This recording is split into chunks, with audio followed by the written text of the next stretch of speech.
Yes, सब दोगलापन है. Oh, we're live. Oh, Hmm. this is great. Vishaka, it's lovely to see you again. The last time we spoke was when I interviewed you for NFTs, when it was just sort of, it was becoming a catchword or a byword at that point in time. I think we're just going to hold on for a few minutes while people log in, while they come online. If anybody's logging in, I'm not sure. I'm just trying to check whether there's a number of zero people watching. No, I'm joking. I can't. I actually can't. I can't We see have to access whether to that anybody detail. is watching it. But it is lovely to see you again. You've been traveling across the world, haven't you? Because when Sapna got in touch with you for this, you were in Berlin. I was in Munich, yes, and then I was in London, then I was in Zurich. So not showing off, but yes, I think the world's opening Oh, up, show off. and It's okay. we're on blockchain, we're in metaverse, but we're also in the physical world. Yes, that is Yes, the travesty of it all. Okay, so yes. let me start by introducing you. I have a lovely biography of yours, which I'm going to sort of delve into briefly to introduce Sorry, who this Ishan. lovely person is. Um, Let me introduce myself first. I'm Nikhil. I used to be that MTV guy. Now I'm a random crypto guy, and I'm just sort of fascinated by new technology, and I'm fascinated by this evolving world of what the heck is happening in Web3, in cryptos, in NFT. You'll notice that I didn't say cryptocurrency because cryptos are so much more than currency, and that's a conversation for another day. So we're not talking about cryptocurrencies, just crypto.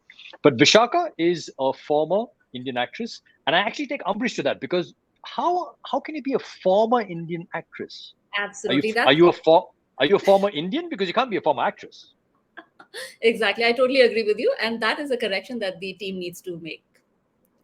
Okay. I am an actor. You never forget acting or you never stop acting. It's like Absolutely. learning to ride a Exactly. bicycle. Okay, Yeah. so you're an Indian actor and you've turned a film producer and also more importantly for the relevance of this conversation, a startup entrepreneur. Now you started in Yes. films in 2007, but you started to get into this journey in technology much later in the mid 2010s, 2015s, Yeah. and you are the co-founder and VP Wazir X NFT. Wazir X is one of the biggest centralized crypto exchanges that we have in India. They set up an NFT marketplace about 7 or 8 months ago, if I'm not mistaken. 8 months. We're 8 months old. 8 months old, yeah. And you are now creating a space for curators, creators, artists, entrepreneurs to explore and sort of expand the universe of the world that they operate in. I don't know whether they may expand the universe of the world that they operate in. We'll slowly start to make sense of that as we go along. Yeah. So we'll get straight into this. Let's just answer the biggest question that everybody is thinking about. What exactly is an NFT and why is it such a buzzword? Two questions there, but let's take them both. Okay. So let's start off with, in fact, Nikhil, last time also when we spoke, I think we were answering the same questions, right? But the good thing is that in the last 8 months, the conversation has literally gone up. It's like 3000x, and people at least have heard of NFTs. And now the question is, how do we NFT and how do we participate? But let's break it down for them. NFTs in a layman's term is nothing but content that you create, that you put out on social media, that the content that you own. Every time you put out content on your social media, you don't own it, you're just uploading it for validation purpose to engage with your community. But the moment you put that content, because that content at the end of the day is a digital file, the moment you put it on a platform that is on blockchain, it becomes a non-fungible token. You can sell it on blockchain and basically, earn profits from it. And when you sell it in the primary market, the person who collects it can then sell that NFT or that content that you have created in the secondary market for another, amount of profit. But you continue to derive royalty from it as the primary creator. And the beauty of all of this is that because it's on blockchain, each transaction is transparent, trackable, it's recorded for perpetuity. You continue to derive your royalties, through all subsequent sales. And I think that is a boon from a creator perspective. And there is nothing to be scared of, because every time people hear terms like blockchain and crypto, now crypto, what is crypto? In this case, the transaction on blockchain, the buying and selling of the NFT, which is nothing but your content, it could be a JPEG file, it could be a music file, it could be a film clip, it could be a poster, it could be just an art, it could be an autograph. The buying and selling of this is done in cryptocurrency here. Okay. Yep. It can also be done in fiat currency, but the true ethos of this entire transaction is based on I mean that's a better way of transacting, and dealing with NFTs.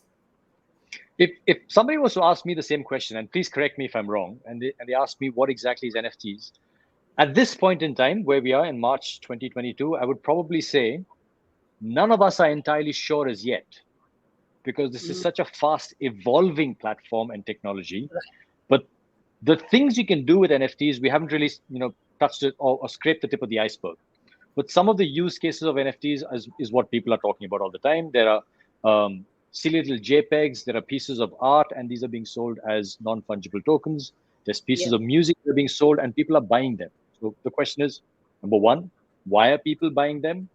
And where do NFTs get their value from? Right. Let me throw the question to you. Why are people buying NFTs? And where do they derive their value from?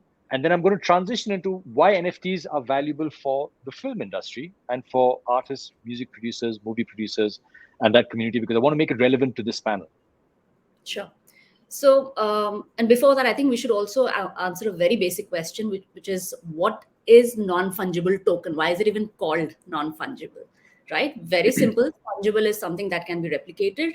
Non-fungible is something that is absolutely unique. So Nikhil is non-fungible. I am non-fungible. We're just very unique individuals. They cannot be another person like us. Even if it's a twin or a clone, it still will not have the same composition, so to say. So that is non-fungible. So every file that you create is absolutely unique, and that's why it's non-fungible. Now, where do NFTs derive their value from, and why are people even buying? Creating NFTs, yes, one understands the perspective. Creators are getting a lot of, they're deriving benefits. Now, you have to understand NFTs at the end of the day are digital assets. They are a financial, I wouldn't say instrument, but they are digital assets. People are trading in these digital assets, which means, when people say, oh, I can just right click and download the NFT, right? Or download an image. Yes, you can do that. Anybody can download the image. But the key thing to remember is you don't own it. I may put out my Tesla share on Twitter. Somebody can download it. Sure, do that. But I own the Tesla share. I'm the only one who can trade in it. Nobody else. And that is the key benefit of it. So the collectors on our marketplace, on the WazirX NFT marketplace, have seen anything from a 2x to 2000x profit on the NFTs they've collected. Now, what does that mean? Once a collector decides that I want to, first of all, NFTs can, by the way, be either for sale or purchase purpose. They can also be just published for authentication purpose. They can also be non-tradable assets if the creator decides to. But that we'll get into that later. Now, a collector may decide to. You have to first ask yourself, who are these people who are buying these NFTs and why are they even doing it? Now, so far we've seen that these collectors are random crypto guys, okay, fintech savvy people, startup folks, people in blockchain technology, people who understand technology, and a lot of artists and a lot of financial traders. Now, these are the early adopters of NFTs. Now, they saw an opportunity, they came in early, and they started buying from creators who were dropping these NFTs. Now, when we say drop an NFT, which means people who are selling these NFTs on blockchain. Now, what is it that they do? They go through the catalog of NFTs that are out there, and they like the ones that they connect with, because at the end of the day, it's also an emotional decision. You need to like the aesthetics of what you're buying. Now, and yes, even art collectors are buying NFTs. Now, what is the end purpose of it? Now, if you are an art collector, okay, in the physical world, an art collector will collect art, and he or she knows that it's a long-term game. It will take you at least 10 years to have 100x or a 1000x profit on the art that you have collected. And if you're a seasoned art collector, I don't think you're really looking for reselling that art. But if you're an NFT art collector, you will have a faster turnaround time. Okay. uh, when you buy an art from an NFT art from a creator, you look at the art aspect of it, you look at the social currency, which doesn't always mean the number of followers the creator has, but the credibility of the artist. That impacts the value of the NFT that is created. So they know. So for instance, Prasad Bhatt is one of the most popular NFT artists in the country. We have Gary Vee, and you name it, and people following him. uh, when Prasad Bhatt drops an NFT, people immediately buy it because they know that if they buy the NFT for, say, and I'm going to speak in maybe USD terms, if they buy it, say, for $1,000, they immediately know that they can then list it in the secondary market for maybe $3,000. So within a span of 15 days or 1 month or maybe one day, they can make that kind of profit on Prasad Bhatt's NFT because it's a tradable asset. And as Prasad Bhatt's social currency increases in the market, the value of the NFT also increases on the blockchain. Now, again, the beauty of this entire thing, and again, from creator perspective now, the NFT that is sold on blockchain is only to be sold on blockchain, which means Prasad Bhatt can continue to exploit the commercial rights of that artwork in the physical space. So this is a new added stream for him. But that's again from creator perspective. But from collectors, I think they're participating, they get access to great artists and creators, they get access to great artworks, and they're building their own community. And these people are literally, they're not your regular 2 tier 3 tier fans who come because they're just hardcore fans. These are your potential investors if you're looking to raise funds via NFTs. But that's a conversation we'll have a little, few minutes down the line. Again, it's important for me to emphasize that the platform, the technology that we are now calling as NFTs is very much in its infancy, and you're only limited by your own imagination because there's several layers that you can build on top of any NFT that you drop or you release. And I'll give you examples of this. But first, what I want to go back to is one of the things that Vishaka said, that you release an NFT and anybody can right click and save that NFT, and you can have millions of copies of that art form. So why is that art form valuable? Well, the funny thing is, the more people copy and paste that art form, the more valuable the original becomes. So for a community that believes in the originality of a work of art, the more that work of art is copied, the more valuable that original is. For example, the Mona Lisa. Millions of copies across the world, and everybody, whoever wants to keep a Mona Lisa in their home, whether it's a desktop calendar, whether it's a toilet paper roll, whether it's a poster on the wall, they want the Mona Lisa, which makes the original that much more valuable. Okay, which is why that NFT has value. For movie collectors, I would urge you to try and imagine this as a business vertical, much like merchandising. If you think of Star Wars as a movie, and Star Wars, did fantastic business, a lot of people watched it, but then Star Wars dolls, Star Wars t-shirts, Star Wars caps, Star Wars hoodies, Star Wars coffee mugs, Star Wars posters, merchandising for Star Wars brings in a hell of a lot of revenue for that franchise. And for creators, you can start thinking of your NFTs in much the same way.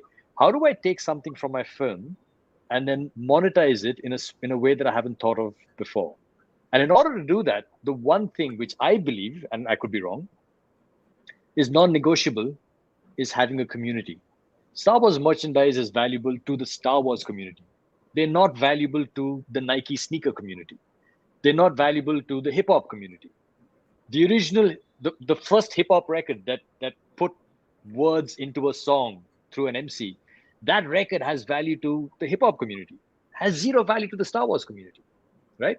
So if you're going to mint NFTs as a film producer or as an artist, you've got to make sure that there is a demand for what you're doing within the market.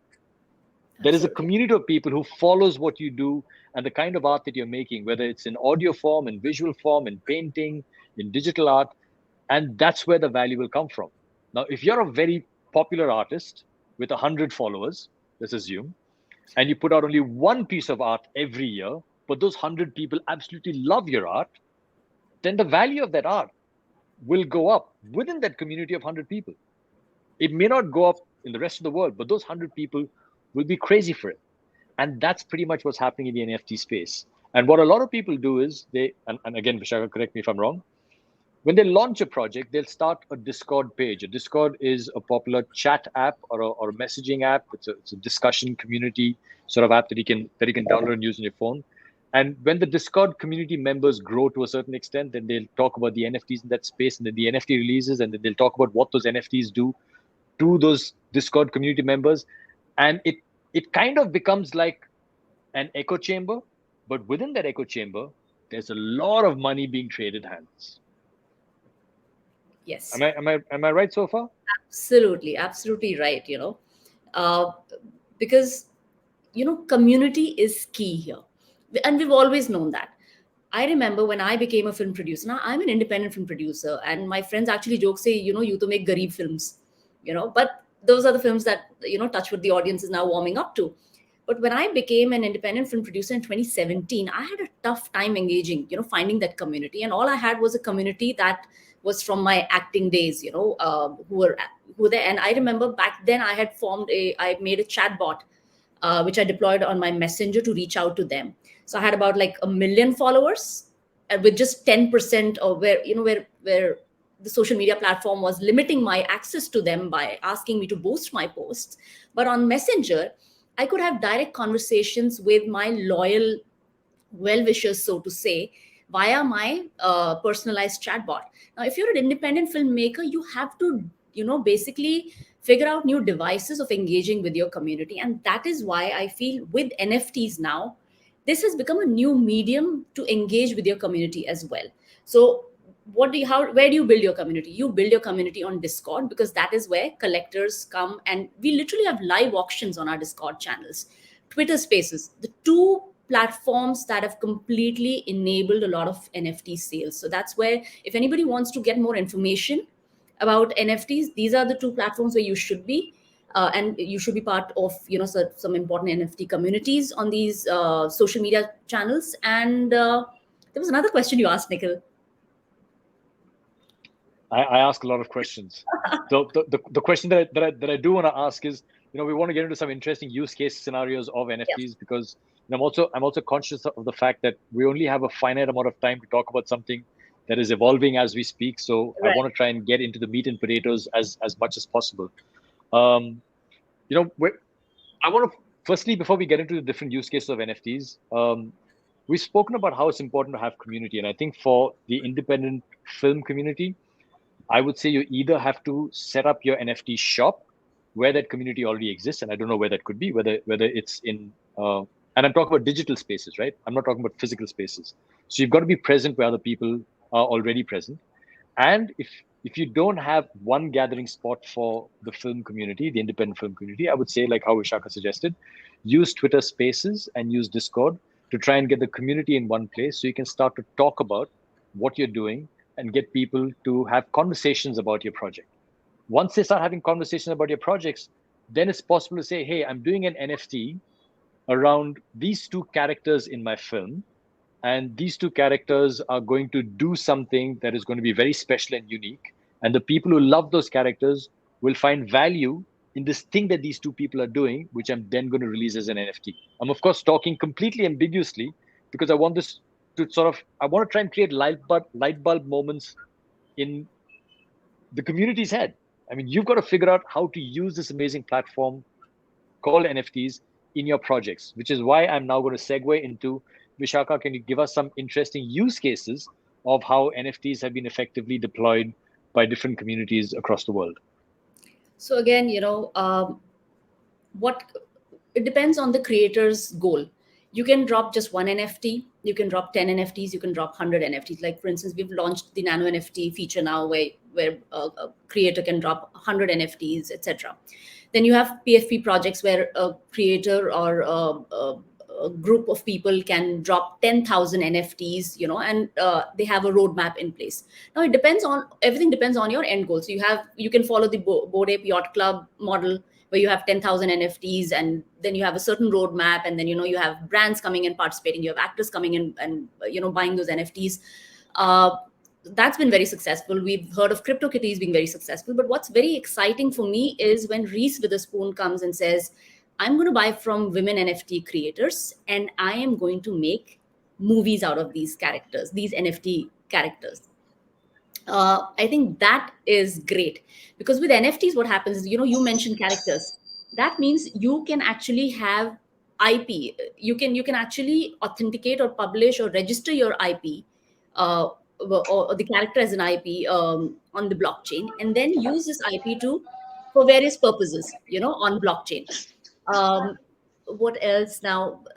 So apart from that, we also have Azuki's, and now on WazirX NFT marketplace, we have huge success stories of Spaces Club that has done exceptionally well.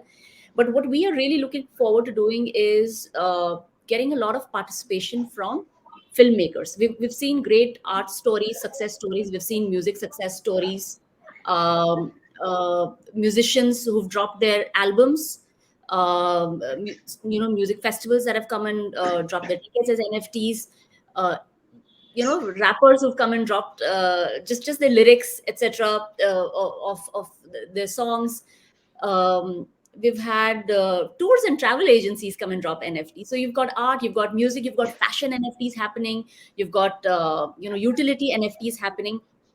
From a film perspective, you can either be an independent film producer or a filmmaker who can start at the beginning of your project and actually engage with the community from day one, which means make them a part of your journey from day one, of introducing them to the character, introducing them to the script, the first pager, or the synopsis, or a one pager of the character description, the dialogues, the music, bits and pieces of it, and have a roadmap where the community can then participate and contribute to your journey until you actually make the film and release it.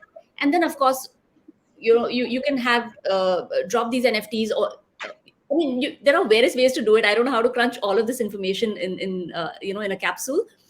But if you're an established filmmaker and you have a ready project, then NFTs must become an additional, it must become a part of your engagement campaign with the community.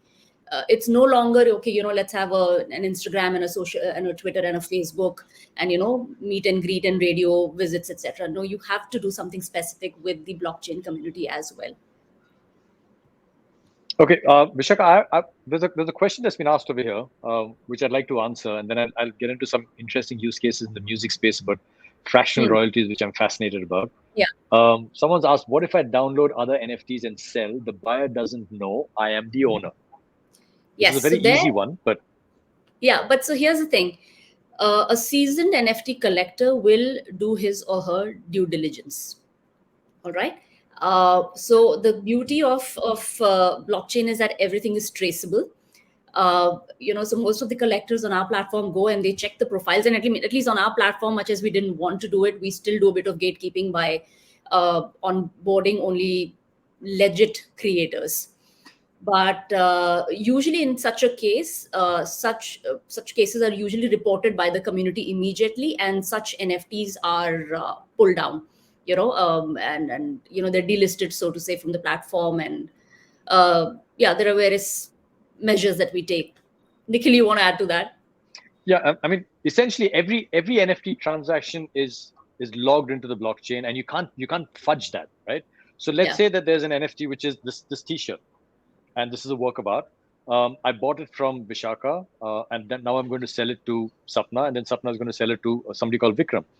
Now, someone copies the T-shirt from Vikram and says, "Hey, this is Vikram's T-shirt, and I'm going to sell it to you for $100."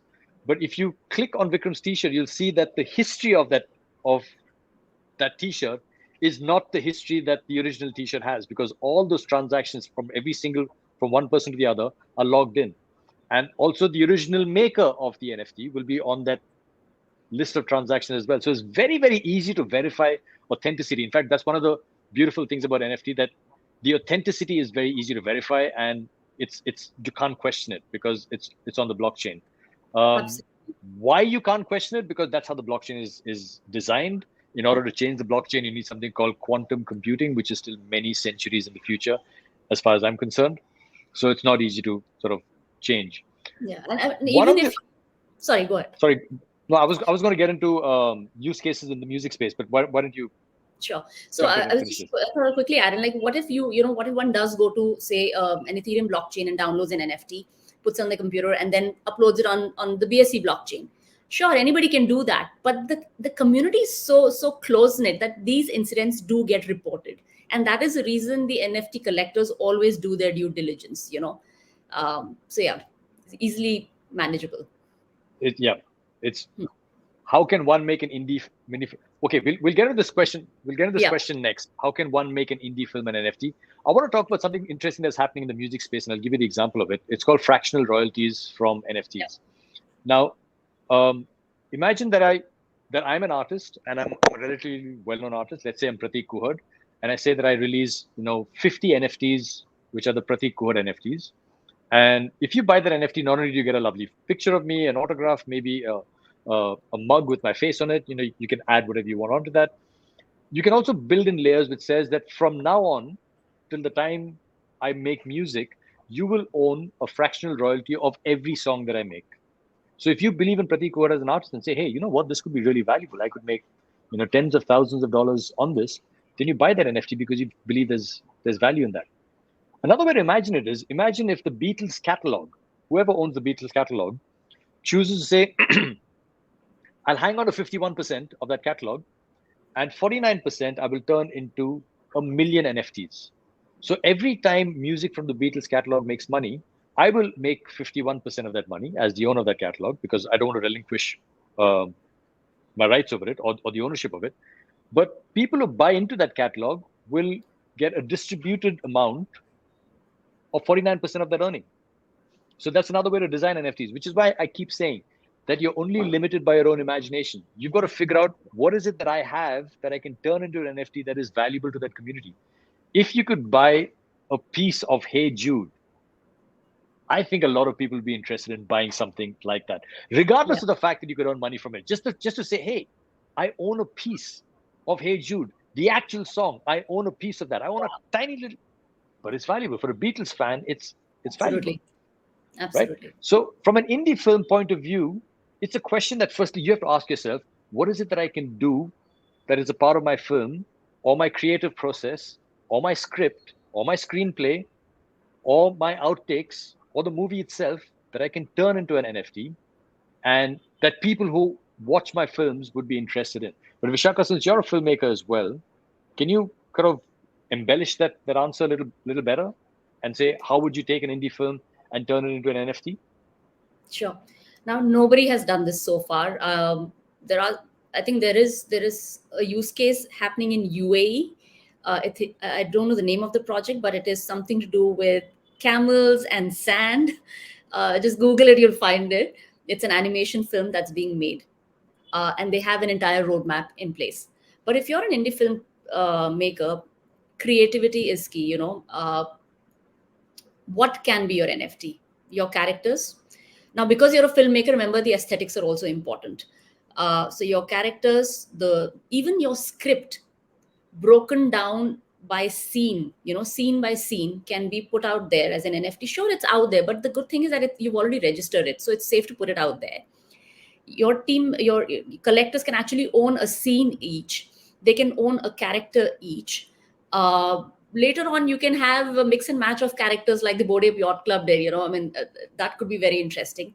You could have lyrics of you can have your posters as NFTs. You can have songs, trailers, everything as NFTs, and you can decide if you want to drop the number of drops or the number of NFTs you want to upload or drop. Basically, figure out how much money you want to raise, work backwards in terms of the number of pieces you want to drop as NFTs, and in between figure out the aesthetic elements, or how do you want to create these NFTs, or what will constitute our NFTs, and parallelly have a roadmap or a social media or an engagement plan in place, pretty similar to how we would actually make a film. And what is it that you're giving back to the NFT collector? What kind of utilities are you giving them? Are you giving them a meet and greet option with the actors? Are you giving them some part of the equity of the film when the film actually releases, or when you're able to make a sale? Would you give them something back? Would you, as a filmmaker or as a film production house, if you're launching a second film, would these collectors get an early mover advantage to your next project, or certain benefits or discounts? So these are things that you need to crack. But I think a good place to start is just take that first step and drop that first NFT. That's the best way to start. The funny thing is, because this is such an evolving space, and Vishaka is right. I also believe that the best way to learn is to engage in it yourself. The best way to learn about crypto, buy a little bit and engage. The best way to learn about NFT, mint your first NFT, make a dozen mistakes, pivot Yeah. quickly. There's that saying about fail fast and learn quickly. Um, if it doesn't work, you'll figure out what doesn't work and what does work, and this kind of move on from there. But I True, think and it's a that's pretty space that, much sorry, and Nikhil, that's pretty similar to what we do, right? We're all independent artists and creators, right? We make mistakes. Nobody really helps us. We figure it out ourselves. So I don't think there should be anything that will deter us to try this in in Web 3.0 or on blockchain.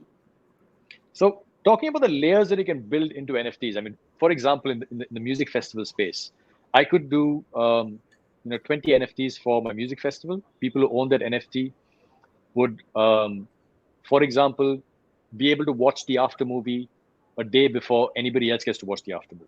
Yeah, They would get backstage access for an hour at a designated time every day to kind of come backstage and see what the artists are doing and hang out on that. I could also build in things like preferential entry, a different lounge, and these are, you can say, but you're talking about a VIP ticket essentially, right? yeah, And yes, a VIP ticket can also be an NFT, but now I can build layers onto that, saying that I am now on this music festival. Let's say it's a festival called Pearl. Uh, as Pearl, I'm going to start releasing music. Okay. And the people who own those NFTs will now start getting fractional royalties of the music that I release as Pearl. Then I can say I'm going to do merchandise, and the people who own those NFTs will also get discounts on that merchandise. And if I'm making limited merchandise, we'll have the first right to buy those bits of merchandise. So you can add on any number of layers to your NFTs to get your community more excited about your NFT project. But absolutely. essentially, you need a community, right? All the things that I've spoken about are irrelevant unless there's a community for the music festival called Pearl. There's interest in the artist that Pearl hosts as a music festival. There's interest in merchandise or in music that is released under the brand name or the record label Pearl. Without that community, you pretty much have nothing. Absolutely. So I'm just wondering, should we take some questions from people, because I'm guessing that people are still pretty confused about what's going on. Yeah, I think we should. I We would definitely. be if I had But just but that's the thing, Nikhil. I keep telling everybody, even when we get so many journalists to ask us questions, we keep telling them that this is the first time that you have an opportunity to not just report from the bylanes. You can actually participate, and there is no way but to participate, because I mean, I think we are still old folks. Gen Alpha is into crypto and NFTs now. So we really need to catch up, especially because this is your future generation that you would want to engage with if you wish to stay relevant. So we need to really up the game and participate in this revolution, so to say, so that we can engage with our future communities. Okay, there's a question from Sikhu Jain who wants to know, does Wazir X help independent artists?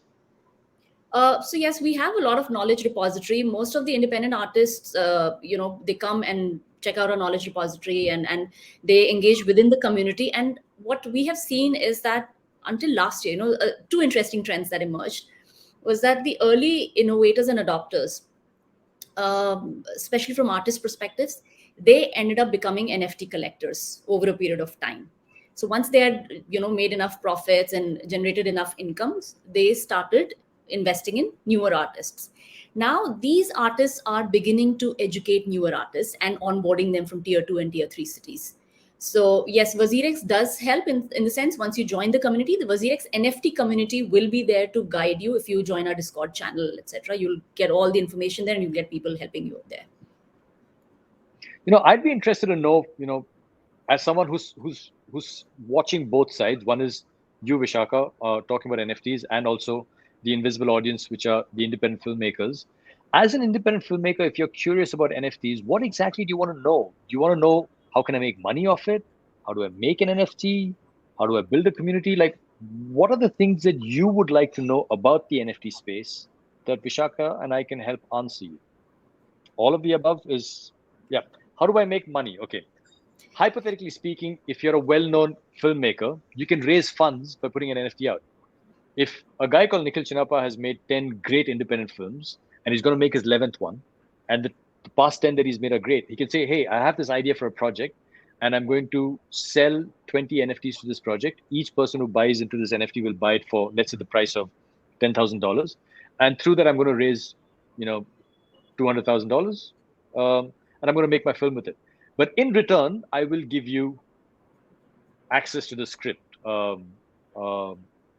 unedited footage, deleted scenes, which nobody else will have, because you can't be like, everybody else is going to get it, but you're going to get it too, right? Yeah. So you can raise funds through that process, number one. Number two, if you say that you've got, for example, Bachchan Saab, who's in your film, and you say that Bachchan Saab is going to do this film, he's never done a film like this. So along with him being an actor in the film, I am going to take 10 black and white pictures of him, and these 10 black and white pictures of him as this character in this film will be sold as NFTs separately to collectors. So let's say this film becomes a massive hit, then these 10 photographs, which are part of this film, which are not screen grabs, can become very valuable, right? So they're kind of like a merchandising arm. Again, these are ideas that I'm having off the top of my head. You as a filmmaker or as an independent filmmaker or a producer will probably have a dozen more ideas. Maybe there's a song whose lyrics you could turn into an NFT. Maybe the first scribbles of the lyrics of that song could become an NFT, saying that, hey, this song, which is now ABCD, actually started off as PQRST. And here is the original piece of paper. Oh, by the way, there's this interesting new concept with NFTs, not really new, which are called phygital, which is physical and digital. Yeah. So you can physically sell that scrap of notebook paper with the lyrics of that song and attach it to an NFT, which means anytime that physical piece of paper changes hands, the NFT changes hands as well. And the NFT then becomes the authenticator for that physical piece of paper. So any other physical piece of paper with the same writing without the NFT is not the original. So then the NFT becomes the validator for the physical thing. Yes. I'm just looking at Sapna's question and really laughing, and it's very, very interesting. Yes. But before we answer Sapna's question and get to this, because that's really very, very interesting and different, I just want to tell people, anybody who wants to get into the NFT space, especially from a filmmaker perspective, every time we decide to make a film, or if you're a film producer and you get a script, and what excites you about the script? It's always from the audience perspective, right? It's not because you like a certain script and you say yes to it. You think, okay, this is the kind of script that'll basically resonate with a certain type of audience, and then it can be a profitable investment if I invest in this film. Similarly, in the NFT space, if you are a filmmaker, and if you really don't know where to start from, don't just immediately decide to drop an NFT and to test the waters. I would recommend become a collector, because that's still an easier task. All you have to do is go and buy an NFT, and you don't have to spend big bucks. You can buy something equivalent to 50 rupees, and support a new artist. But the moment you're in, just the entire exercise of creating your, account, integrating your MetaMask wallet, going through discovering those new NFTs, doing your research, and then buying an NFT will open your mind to how a collector thinks. And then when you design your project, you will be looking at it completely from the collector mindset, and you will start to try and meet the collector requirement through your NFTs. Right. There's a question that I've been asked, or we've been asked. I have MS Dhoni authentic jerseys and original long hair that I cut. So these can be NFTs? I mean, just JPEGs of them. Question from Sapna. In a word, Sapna, the answer is yes. Anything can be an NFT. Absolutely anything. The question is, would anybody be interested in buying these JPEGs? That's the more relevant question. Is there a community of people out there who goes, hey, it's not actually Dhoni's hair, it's a picture of Dhoni's hair that's been cut. And maybe there's people out there that want to buy that. And if there are, then there's value in it. Additionally, who owns the IP to Dhoni's hair? It's as simple as that. Because when you cut Dhoni's hair, you cut it, you kept it, that's fine. But did Dhoni give you the permission to commercially exploit his original long hair? You know, so when it comes to a known entity, one needs to be a little wary. And trust me, if you're in the NFT space, okay, this is interesting. I have suitcases full of his hair. All right. Okay. Uh, this is very interesting stuff now. But I think you'll probably just need to get an NOC from him. And yeah, but I think that could be very exciting. NFT of Dhoni's hair could be very, very exciting as long as you can get an NOC from him. But yes, just remember, if you're in the NFT space, your legal and accounts person should be your best friends, especially if you're residing in India. Yes, you've got to think through compliance, but I would actually say that's step number 2. Crack a great idea first. Yeah. Crack a great idea. The compliance people will get involved when you need to get involved in compliance. And really, the great idea has, when you crack it, you've got to think, why would people be interested in this? For example, when I said, if you could own a piece of the Beatles song, Hey Jude, you instantly know in your heart that there's millions of people across the world who say, hey, you know what? Even if I make no money from it whatsoever, as a fractional royalty, I still want a piece of it because Hey Jude has been an integral part of my childhood growing up. Or I love the Beatles, I've worshipped them, I traveled to Liverpool to kind of see where they lived and where they performed, and the Beatles mean something to you. So you've got to answer the question about why would this be valuable and what community would it be valuable to? Exactly. And then figure out how to create an ecosystem or a universe around it. True. And these are questions that only, sorry, I'll just finish. These are questions that as filmmakers, only you can answer, because these are projects that you know intimately. And you can think through why a certain aspect of your project would be valuable to your audience or your community, and then how you present it to them in a way that they enjoy it and they're able to benefit from it as well. Absolutely. And again, if you're a filmmaker or a creator who wants to do their first project or NFT drops, another thing you have to, once you've sorted out your creative aspect of it and the roadmap and what you want to do and how you want to price it, you also have to ask yourself, which blockchain do you want to drop these NFTs on? And which platform do you want to drop these NFTs on? Because if you're on the Ethereum blockchain, there is a high gas price. From an Indian perspective, that price can go up to 10,000 to 14,000 rupees, depending on the congestion in this thing. I think we should just explain what gas price is. Okay, so now what happens is, because NFTs basically reside on the blockchain technology. Now, what is blockchain? Blockchain is, in very simple terms, it's basically it's a distributed ledger, or say a group of people, maybe Nikhil, I, Sapna, Rishi, all of us together, 4 of us. There is a transaction happening from A to B, and the 4 of us have kept a record of it. We've formed a block. So a blockchain is nothing but a group of people who formed, I hope I'm explaining it correctly, who formed blocks to maintain the record of the transactions. I'll just simplify it a little bit. Please, yeah, do simplify it. Yeah. The simplest thing is, when you're making an NFT or trading an NFT, some work is happening. Okay, it's happening on a blockchain. The people who are making this work happen are paid a fee. That fee is called a gas fee. It's like, if you want to drive your car from point A to point B, you need petrol. So the process of either making the NFT or trading the NFT, there's some work that's happening, and that work is technical. It's what Vishaka is explaining. In order to make that work happen, you have to pay a gas fee, which is over and above the cost of the NFT. Right. So on the Ethereum blockchain, the cost of making that transaction is quite heavy. The gas fee is quite heavy. It's quite heavy. Whereas we are on BSC, and our gas fee is anything between 70 rupees to 100 rupees maximum per NFT, maximum. So that can be a huge deciding factor.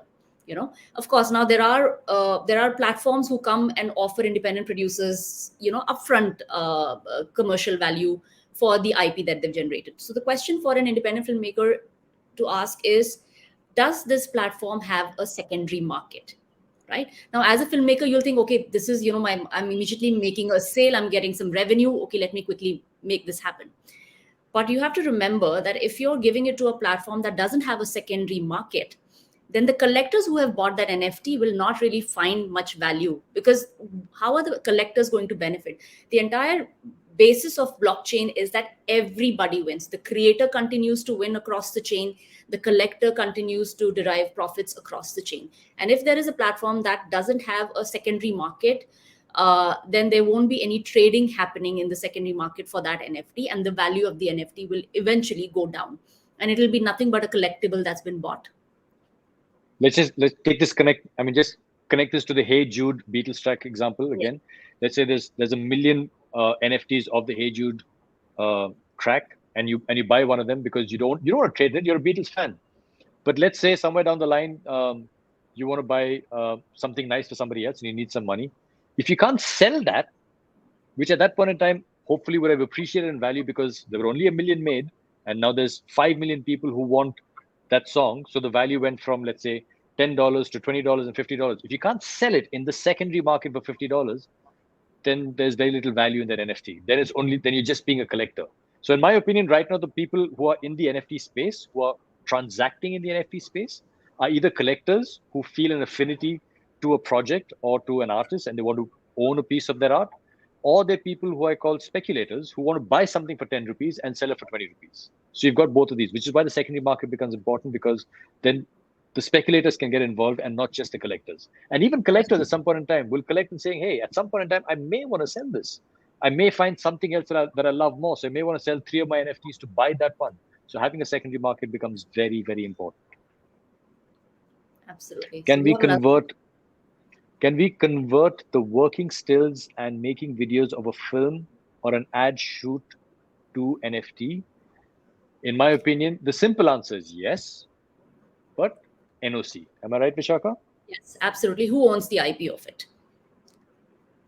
I mean, especially if it's an ad that is already released, and if you're an actor in it, no, you do not have the rights to make that into an NFT. But if the brand owns it, again, the question is the agency the owner or is the brand the owner? Ideally, it'll be the brand that will be the owner. I don't. If you guys have ever signed contracts, as an artist, you sometimes sign contracts saying that the acting that I'm doing or the voice that I've lent to this movie can be turned into CDs, can be put on radios, can be done this. And they say that and media that is not yet invented or will be future devised, right? If you've done that, you've basically signed away your NFT rights as well. However, if you're an independent filmmaker right now and you're signing an artist or a writer or a singer or a cinematographer to your project, you can add a clause in your contract saying that I may go on to develop NFTs and therefore I will own these rights, which means if you take a still of an actor while he's acting or he's getting ready for his movie, you will then own that still and you can turn that into an NFT. But if you haven't done that, then the actor can say, hey, this is not a part of the film, so therefore you don't own this. This is me eating a vada pav next to the vanity van. And that image of me is my image. So therefore I own the rights to my likeness and my image. So you've got to be careful about how you frame your contracts when you're getting into making your films now. That allows you to then develop some of the assets from your art into NFTs. True. Okay, and I think somebody asked for a Discord channel link. I think you can just open Discord and just type at WazirX NFT and you'll find it. I'm unable to add the link here though. But what you can do is you can just come to nft.wazirx.org and you'll find all the channels there.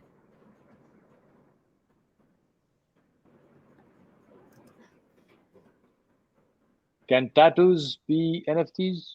Yes. Absolutely. I mean, if you're a tattoo artist, yes. I mean, anything can be an NFT as long as you can prove the ownership of that. I mean, even a code picture of this right now, and I can say, hey, NFT, who wants to buy it? Exactly. Nobody wants to buy it. Nikhil's NFT, Pearl will buy it. I mean, there was a lady on the internet a while ago selling flatulence in a jar, and she was making, I think, $400 a week or $400 a day selling her flatulence. There's a buyer for anything. Yes. There's a community for anything. Yeah. So I think we've been told to get lost. Okay, guys. So you can find Vishaka on Twitter. So feel free to hit her up and ask her questions if you have more questions beyond this. I'm on Twitter as well, but I'm the random crypto guy. I'm happy to have discussions and conversations with you. Maybe you can get into a Twitter Spaces as well and just explore ideas. But I think more importantly, if you want to get into this space, it's important for you to start thinking along these lines. Like I said, if you're going to sign on an artist to your project now, you've got to start thinking, maybe I will do an NFT with this. Like similarly, how you would sign an artist character or his image as a character in your film, and you require merchandising rights for it, or how you initially would hold on to your satellite distribution rights or your OTT platform rights. You've got to start thinking of NFT rights now and how you can start to develop that out. But you actually have to sit down, have a cup of coffee or something stronger, and start to think about it in order to start developing these ideas. Absolutely. And great session. Enjoy speaking with you again, Nikhil. And I Lovely hope catching up with you again, Vishaka. let's continue the And conversation. absolutely. Thank you so much, guys. Thank you for having me and for having Vishaka. And thank you to Wench Film Festival. Happy Women's Day to everyone watching this. And good job, everyone.